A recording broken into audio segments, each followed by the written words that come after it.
Matapos ang katawa-tawang pahayag ni Secretary Cristina Roque na kasya na di umano ang 500 pesos pang Noche Buena para sa pamilyang Pilipino.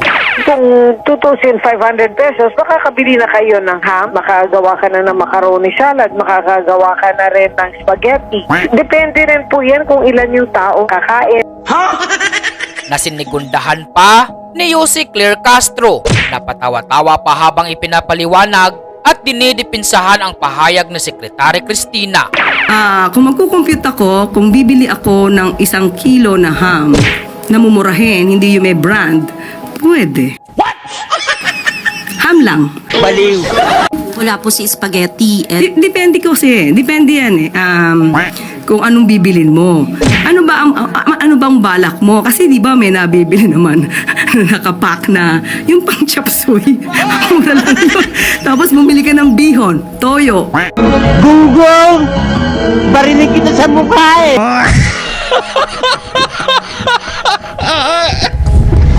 Ay nakatikim ng bagsik ni Attorney Rowena Guanzon itong si Cristina at Cliriring dahil sa tahasang pang-iinsulto sa mga Pilipino.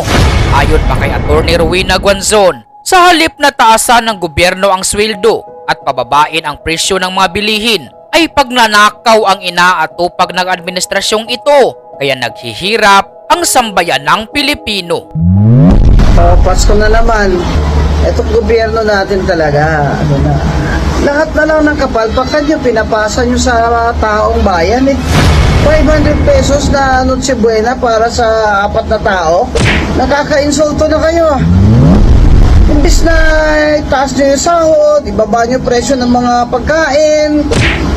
Hindi nyo naman mababa kasi smuggling kayo ng agricultural products, pati bigas. Hindi nyo man lang mababa yung presyo ng bigas dahil wala naman kayong support sa farmers. Import lang kayo na import para may kickback kayo dyan, mga ayop kayo. Kasi ngayon, pagkasyahin yung mga tao sa 500 sa Noche Buena po para sa 4 na tao. Ang kamang gobyerno ito, kaka-insulto na kayo ah. At ito pa ang dagdag mensahe ni Attorney Rowena Guanzon sa DTI at kay Secretary Cristina Roque. Patugunan nga natin yung mga yan ng spaghetti sa mukha. Lalo na yung DTI dyan. Kaya kayo mga kampon ni BBM, tumigil nga kayo ha. Tumigil kayo ng kaka-depensa yan sa kanya. Mga yan. Sorry.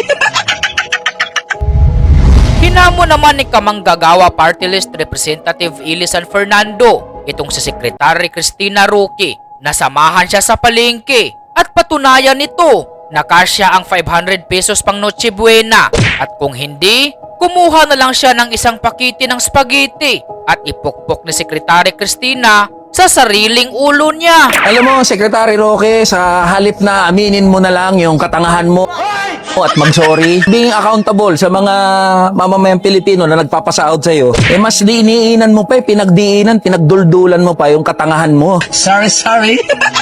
Kaysa aminin na may mali talaga sa sinabi ng DTI. Tuwing Pasko na nga lang pwede maging masaya yung pamilyang Pilipino. Tapos sasabihin mo, 500 piso, kasya na para sa Noche Buena. Ikaw nga mismo, baka hindi nagno-Noche Buena ng 500 piso eh. Ngayon, Secretary Roque, kung talagang naniniwala ka at ipinaglalaban mo, nakasa talaga yung 500 piso para sa Noche Buena, mag 500 peso Noche Buena Challenge tayo. Kayo na mamili ng palengke at lugar, sasamahan ko pa kayo. At kung talagang hindi ka atras, Secretary Cristina Roque, kumuha ka ng 1 pakete ng spaghetti, ipukpok mo sa ulo mo hanggang magising ka dyan sa katangahan mo.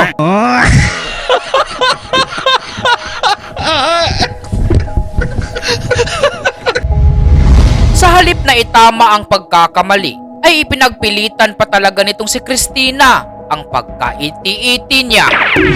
Ngayon for the macaroni salad, we have the macaroni noodles, 40 pesos and 95 centavos. The mayonnaise is 55 pesos and the cheese is 56 pesos and 50 centavos. So a total of 152 pesos.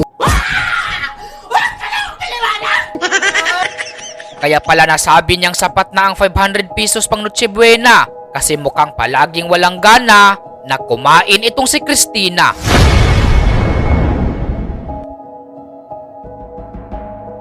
Huwag mong subukan. Masisira ang buhay mo. Lo,